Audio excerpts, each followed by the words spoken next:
ఆయన చూస్తే గనక అదే టీడీపీకి చెందిన మన నారా లోకేష్ గారు రాజకీయ భవిష్యత్ ఎలా ఉండబోతుంది ఏంటి సార్? ఈ ఎపిసోడ్లో చెప్పుకున్నాం మనం. జాతకం ఎలా ఉంది అతనిది? ఒకటి ఇక్కడ జాతకం అనేటువంటిది నేను గ్రహస్థితులను విశ్లేషించి చెప్పకూడదు. ఓకే. సో ఓవర్ చూస్తే తాను అసెంబ్లీకి రావడానికి అవకాశాలు ఎక్కువ ఉంటాయి. అసెంబ్లీకి రావడం. ఓకే.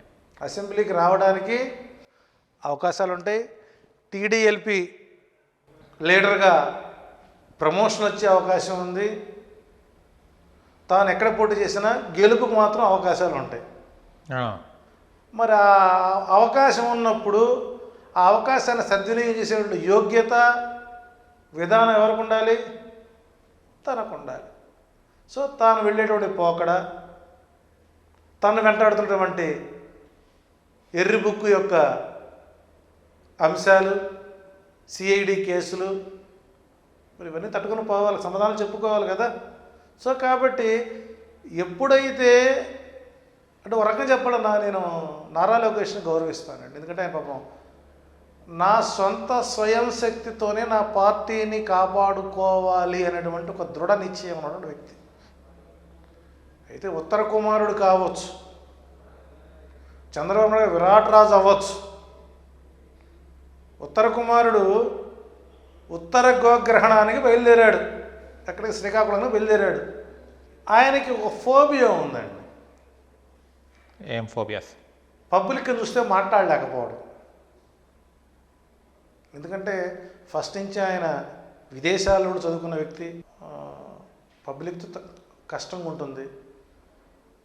గదిలో కూర్చొని బాగా ప్రిపేర్ అవుతాడు. రాజ్యాంగం మీద ప్రమాణం చేసి శాసనసభకు నేను వస్తున్నట్టుగా ఆయన ప్రమాణం మనం చూసాం.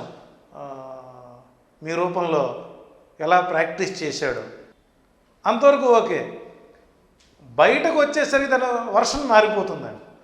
గదిలో కూర్చొని ఏం మాట్లాడుకోవాలో బాగా ప్లాన్ చేసుకుంటాడు. ఒకప్పుడు మన నేటి తెలంగాణ సీఎం రేవంత్ రెడ్డి గారు టీడీపీ గవర్నమెంట్లో ఆయన ఉన్నప్పుడు పాపం ఏ రోజు ఆయన మైక్ ఇచ్చారు కదండి, ఆయన బాగా ప్రాక్టీస్ చేసేవాడు. ఎందుకంటే మంచి వాక్చాతుర్యం ఉన్నవాడు, మాటలతో మాస్ లీడర్గా స్టఫ్ ఉన్నాడు వ్యక్తి, మంచి మసాలా గ్రేవీ పెట్టే వ్యక్తి రేవంత్ రెడ్డి.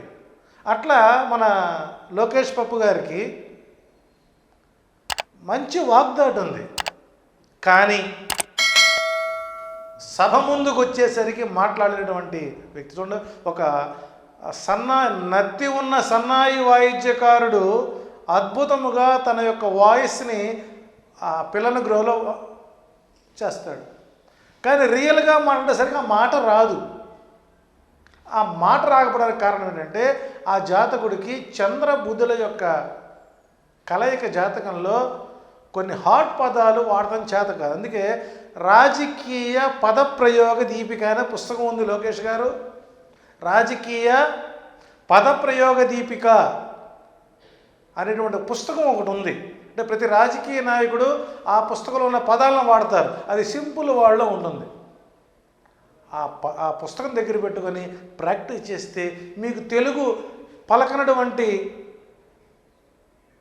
పదాన్ని సులభంగా పలకొచ్చు. నేను ట్రూల్ అవుతుంది. శంకారావానికి సంకారావం ఎంత తేడా ఉందండి, రేపుకి రేపుకున్న తేడా ఉంది.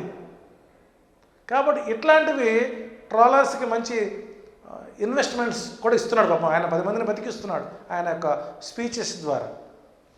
కాకపోతే ఇక్కడ క్రెడిబిలిటీ లేకపోవడం, తానే స్వశక్తితో పార్టీని కాపాడుకోవాలి అనుకోవడం, ఒక రకంగా చెప్పాలంటే అతను నేను 100% మార్కులు వేస్తానండి. ఆ విషయంలో పవన్ కళ్యాణ్ కంటే చాలా బెటర్. అందుకే కదా జనసేనతో పొత్తు వద్దంటాడు, బీజేపీతో పొత్తు వద్దంటాడు. మన సర్వేలు, నా పాదయాత్ర, నా యువగలం ద్వారా బాదుడు వలన ఇదేం కర్మ బాబు మీద మనకు 160 సీట్లు వస్తున్నాయి. మనకు అచ్చెన్నాడు చెప్పిన మాటే కదా, వస్తున్నాయి. కాబట్టి మనం సొంతంగా ముందుకెళదాం అని చెప్పి ఆయన పాదయాత్రలో చాలామందికి సీట్లు ఆఫర్ ఇచ్చి వాళ్ళ దగ్గర కొంత ఖర్చులకి, పాదయాత్ర ఖర్చులకి, తన తిండి ఖర్చులకి వాడుకున్నాడు. మరి వాళ్ళందరూ సమాధానం చెప్పాలి కదా. అందువలన లోకేష్కి పవన్ కళ్యాణ్ బీజేపీ అలయన్స్ వద్దు అనడం. సో ఈ మధ్య ఏదైనా మళ్ళీ సానుకూలంగా వచ్చిందేమో, తలుపులు తీశారు, బయటపడ్డాడు, లంకల నుంచి బయటపడ్డాడు, మళ్ళీ ఇప్పుడు ఉత్తరాంధ్ర తిరుగుతున్నారు. సో కాబట్టి నారా లోకేష్లో గతం కంటే చూస్తే కొద్దిగా రాజకీయ పరిజ్ఞానం వచ్చినది ఒప్పుకోవాలి. కాకపోతే ఆ భాష, ఆ యాస కాస్త ఇబ్బందికరంగా ఉంది. స్టెబిలిటీ లేకపోవడం, మాట్లాడిన అంశాన్ని చెప్పలేకపోవడం, కుదురు వక్రించినటువంటి జాతకుడికి తాను చెప్పదలుచుకున్న అంశాన్ని సుస్పష్టంగా చెప్పలేడు.